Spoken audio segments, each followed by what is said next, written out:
So hi guys, if you actually gonna want to try rogue mode in Stormworks, I kindly offer it to you.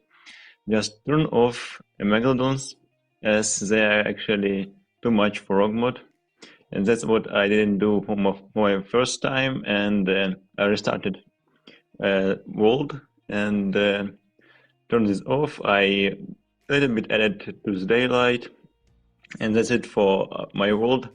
Don't like to play in the dark and add a lot of lights. So it is just what we see around us from the tower, and just gonna jump up down to build our first uh, ship.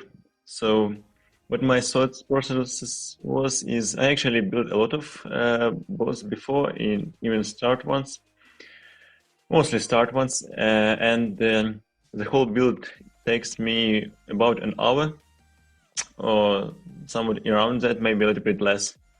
So it is normal strategy. So cool out and cool in and coolant in and out and exhaust, just pumping down and from the down.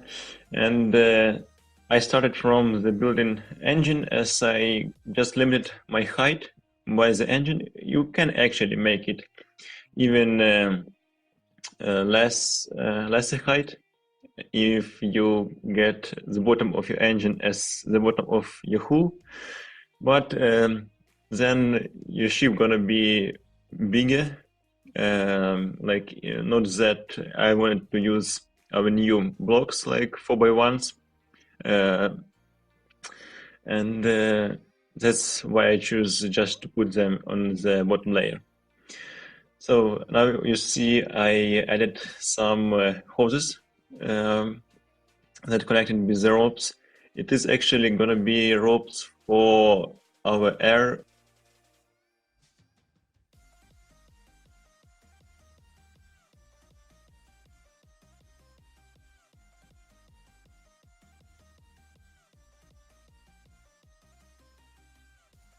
I'm now getting fuel tank done, so it is actually quite okay size for now.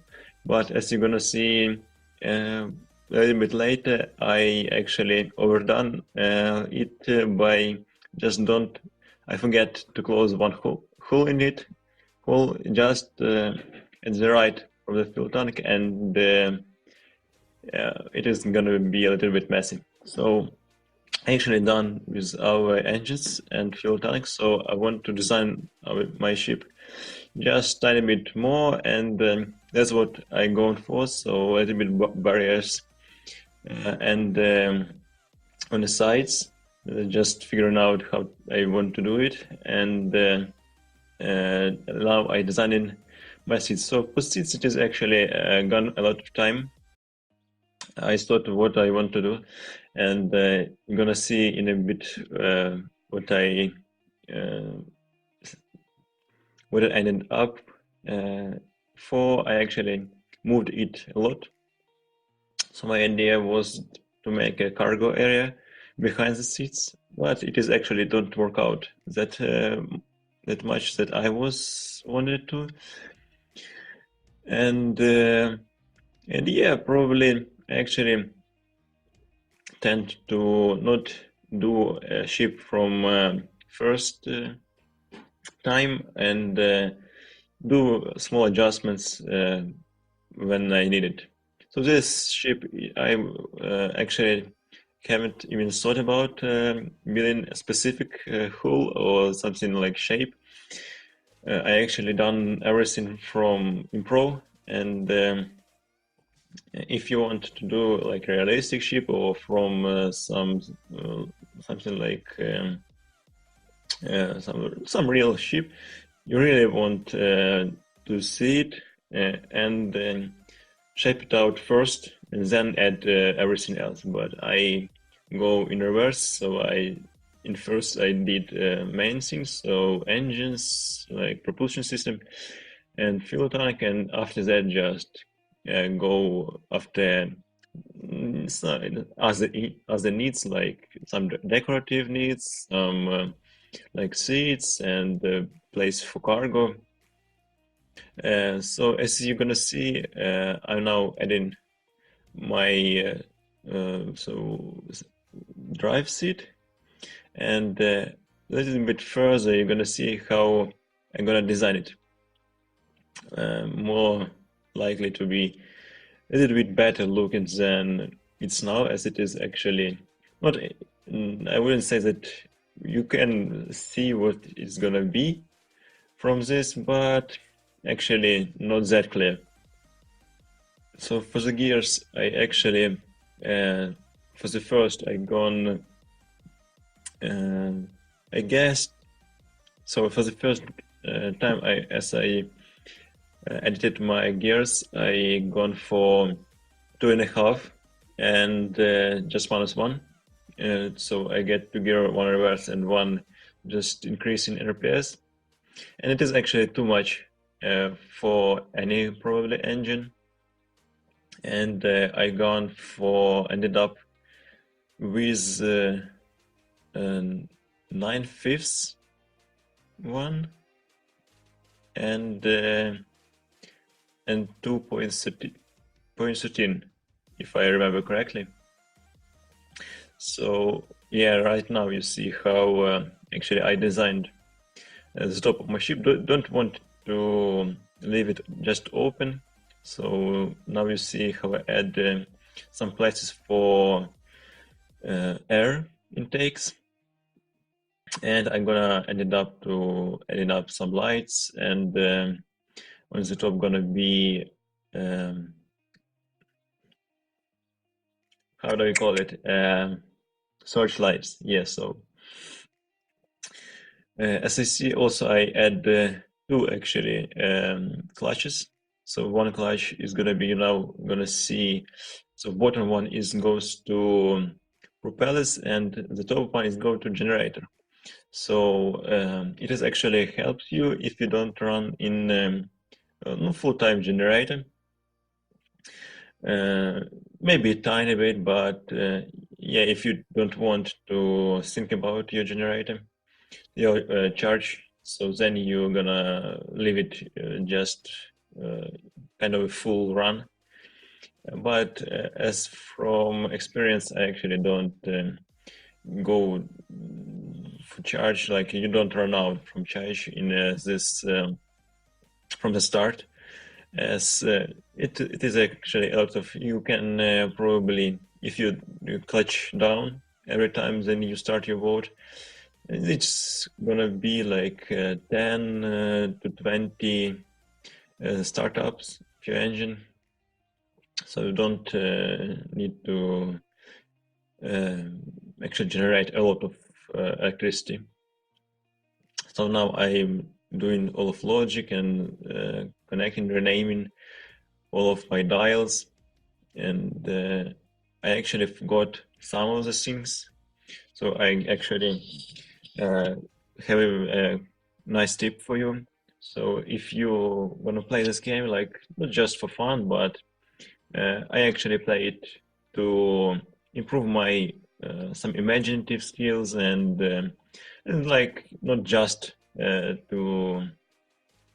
play the game, but it is actually a construction game, so you can improve some skills in it, like creativity. So what I write down in my notebook is I need, first of all, in first run, I needed to make my gear ratio smaller. Some electrical connections actually for lights wasn't working, and I gone in the night, so it wasn't so much. And I uh, actually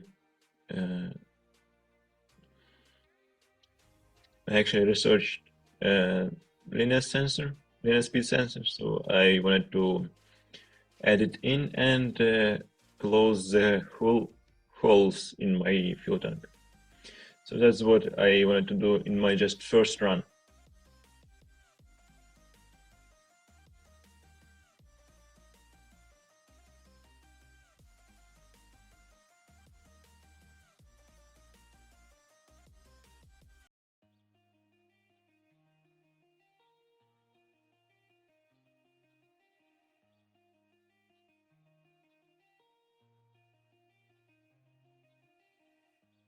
is that I actually add in the refueling connector, and yeah, so I really liked these hoses that were added at the last update. So I use them. Don't want to overdone with my with pipes, and pipes actually costing more than these connectors. So for now, I actually figure out that I have a hole in my ship and just roll my ship because I wanted to know how much fuel I can put in my boat, and refuel my boat afterwards after I just pumped out all fuel and respawn the boat. So after that, I actually gone for the mission. It is a lost tourist mission, and with this moment, I actually realized that it is really slow we are moving, and my gear ratio much higher than I want it to be.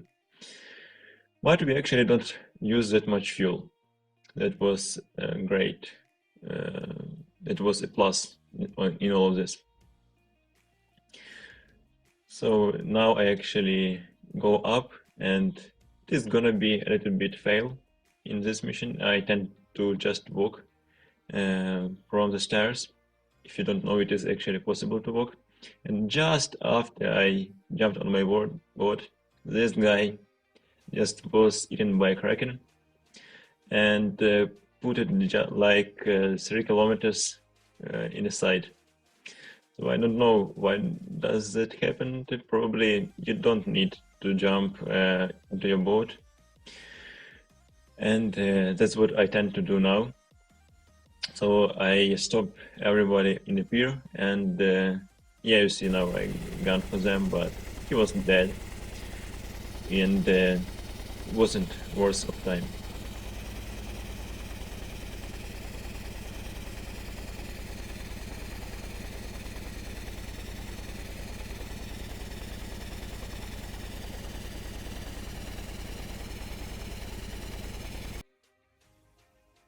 So after that, I tend to go to my base and do some changes in my board because this mission isn't that urgent. And on the way, I find crate with some horn, 9 points and 5 grand. So not bad actually. For this run, we don't we find some crates, and it is actually a lot harder now to find one than in previous updates. I don't know why, but in previous updates I could have find in one mission like this. Actually, this one is actually a very long mission, and you swim a lot, like 5 crates in the sea, and now you need to watch out really long, really closely for them, and you actually don't find them that often now. And in places like in Hospital Island, you can find them in a beach. Now you're not. I don't know why. So they changed something. So one more crate in our way, just before the big island. So we have a little bit interesting loot, as we have spotlights from the car and 12 research points. I actually very liked this small spotlights because you can have them on your creation and they don't look like giant ones. It's such small vehicles like this one. So we just came here on the beach. I just beached us. It was intentionally, but just because I don't forget something. As we have everything imported on our back, we can just beach us and don't care about hitting something in front. And as I see for this update, it is actually not that hard. It is actually harder to break your boat than in previous ones. And I haven't broke my boat yet, but I actually glitched once, so you still need to be careful with the fluid connectors and the winches, and so this part's actually a lot more dangerous than even propellers. So for now, I actually wanted to go home, but find out about one more mission and decided to do it instead. I had quite some fuel uh, inside my boat and thought that I can do it this mission also. How I actually known about my fuel, I by looking with your camera. So with camera mode, you can actually find out how much fuel you have in your tank without even not just like see a level of fluid in your tank. So I had a lot actually, and not that clear how much fuel you have, because it can be like just tiny bit on the bottom of a tank, and still a lot of fuel. So for this boat, I ended up spending probably 200 fuel, so liters, 100 liters for 10 kilometers. So I think that's really fine. And yeah, some shots of other scientists that actually don't seen something maybe in the sky. So they are astronomers and wanted to see something just in one direction. I don't know why. So maybe they are looking for a sun. I wouldn't be offering you to look for a sun, as you can burn your eyelids, or however they called, so your eyes. And actually this mission is ended up quite nice. So we get two gyros, 6 research points. I opened them a door to observatory so they can do some experiments. So after that I got to home, to our base, and did some changes to the boat, and yeah, drain fuel. So how much do we have? Like 740, 7400. Yeah, 7400, and probably that's it. And that is for the video. I actually didn't know how to make emotes, so I thought what gonna be a nice idea how to end the video as to just read the book. So I just picked up one from the table and sit on our couch, and I think that's great ending for us. So stay cool and have a nice day.